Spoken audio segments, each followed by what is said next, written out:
Alright, this place has been busy this morning. Video got interrupted a couple times. Anyway, I'm gonna do person number 6 of the 10 people that influenced me, going from a guy not even considering veganism to actually being a vegan.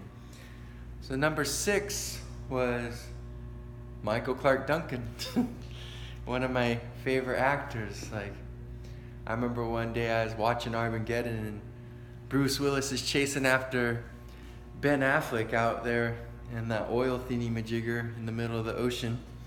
All of a sudden there's this big giant in his way. He tells him to get out of the way and stuff, but it's just like, oh man, that guy's huge.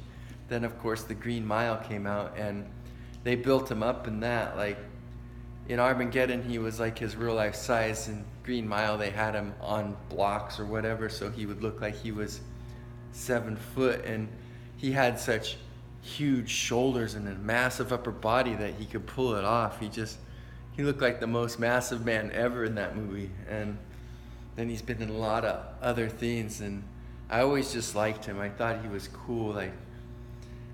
So he was like one of my heroes.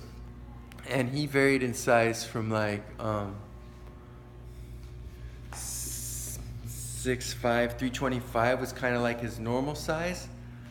But he also got up to around 350 for both Daredevil and the Green Mile because they wanted him more massive in those roles.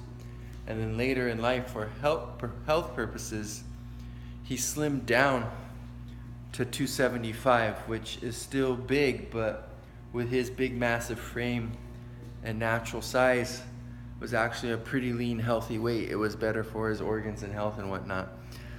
But anyway, my friend Trent that I told you about in video number 5 knew that I was a big fan of this man.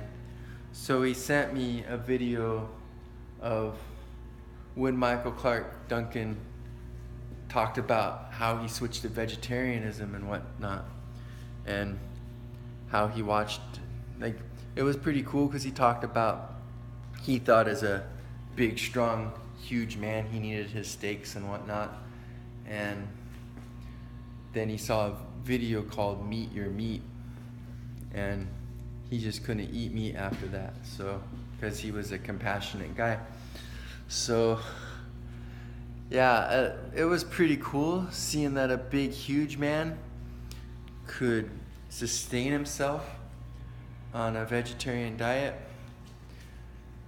But at the time I was thinking, yeah, he was a big, huge giant, but he's getting older, and for health purposes, for his heart and whatnot, because the doctors recommended he needed to lose some weight and some mass.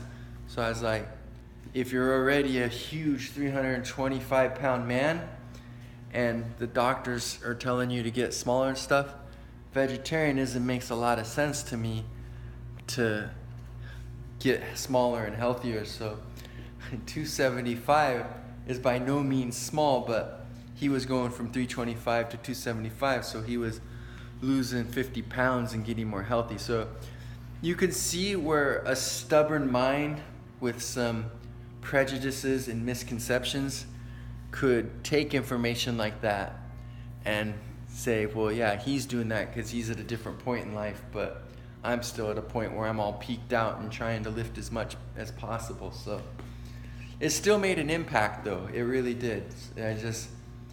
I'm kind of showing where the stubbornness is, why it took 10 people instead of just 6. So yeah, that was the 6th big influence in my switching from not considering veganism to actually being a vegan.